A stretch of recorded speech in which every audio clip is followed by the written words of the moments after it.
Kayla, remaja yang kehilangan ayahnya secara tragis, terobsesi memanggil arwah sang ayah lewat permainan jailangkung. Namun, ritual yang ia lakukan bersama 3 temannya justru membuka gerbang gelap. Bukan sang ayah yang datang, melainkan entitas purba haus jiwa yang memanfaatkan kesedihan mereka.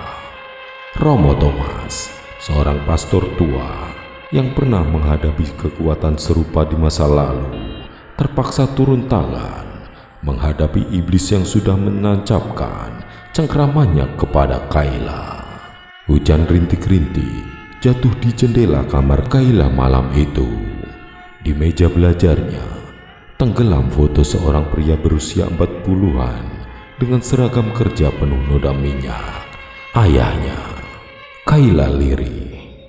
"Pak, kalau Papa masih di sini, kasih aku tanda." Suara petir menyambar, lampu kamar berkelip.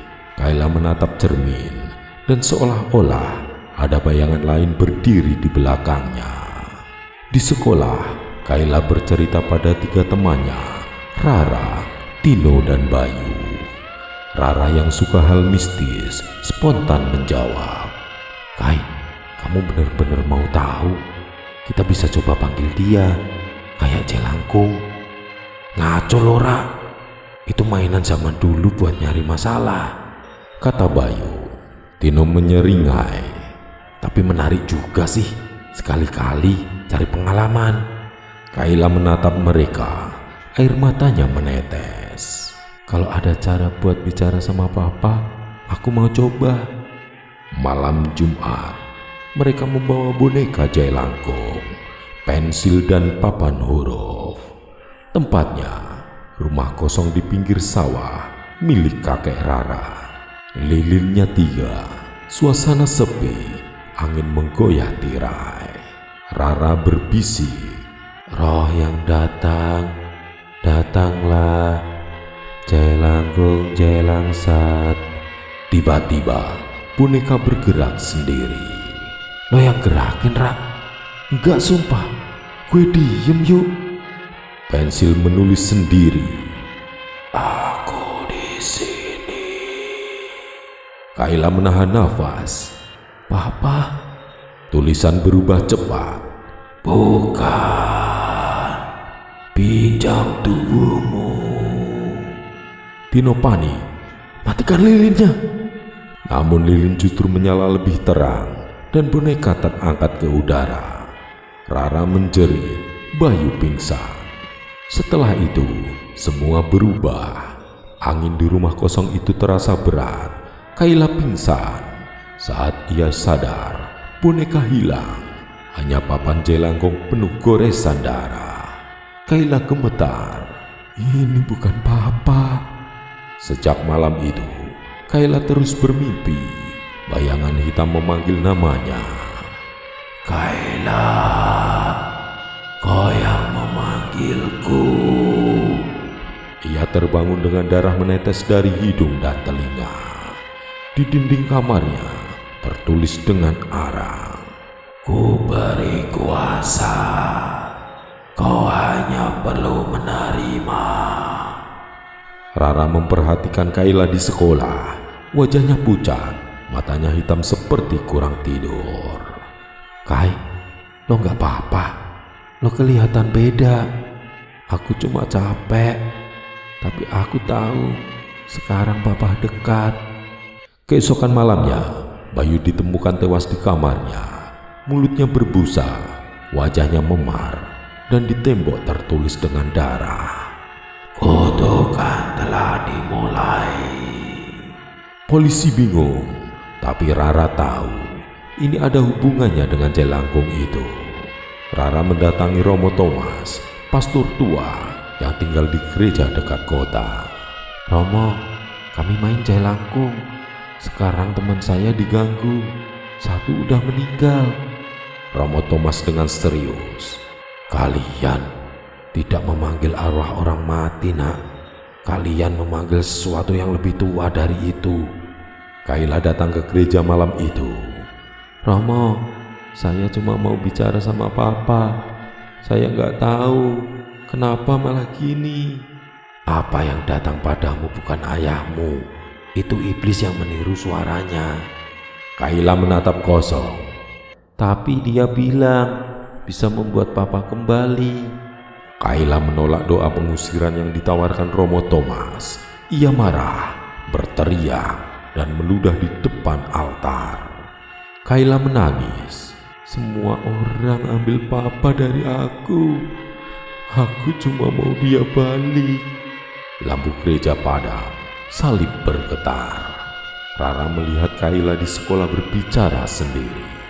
Kadang suaranya berubah, dalam, berat, seperti dua orang berbicara bersamaan. Lo kenapa, Kai? Siapa yang lo ajak ngomong? Kayla suara dua lapis. Dia yang memberiku kekuatan. Tino menghilang setelah menelpon Rara dengan panik. Ra, gue lihat boneka itu di depan rumah gue. Dia ketawa, Ra. Ketawa.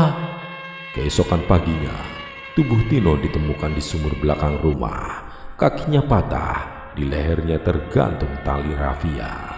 Kayla kini sering berada di kamar yang gelap, menulis simbol aneh di dinding dengan darah jarinya.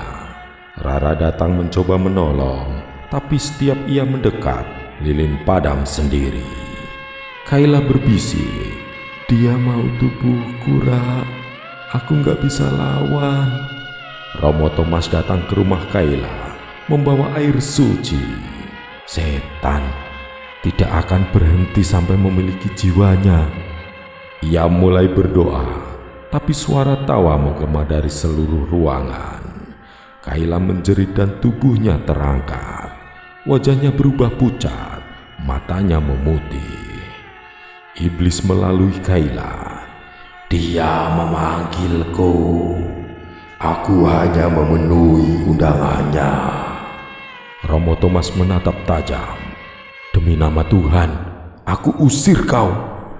Kayla menghantam Romo Thomas dengan kekuatan tak terlihat.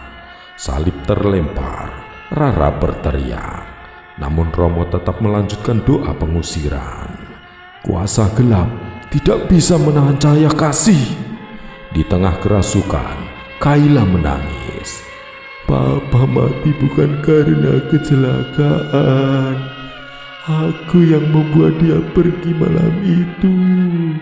Aku marah. Air matanya bercampur darah.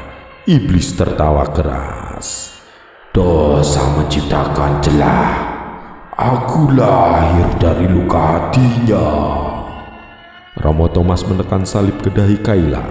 Tubuh Kayla bergetar keras. Suara makhluk itu meraung. Aku tidak pergi sendiri. Rara terlempar ke dinding. Romo Thomas hampir tumbang. Namun ia memeluk Kayla dengan erat. Anak ini sudah cukup menderita.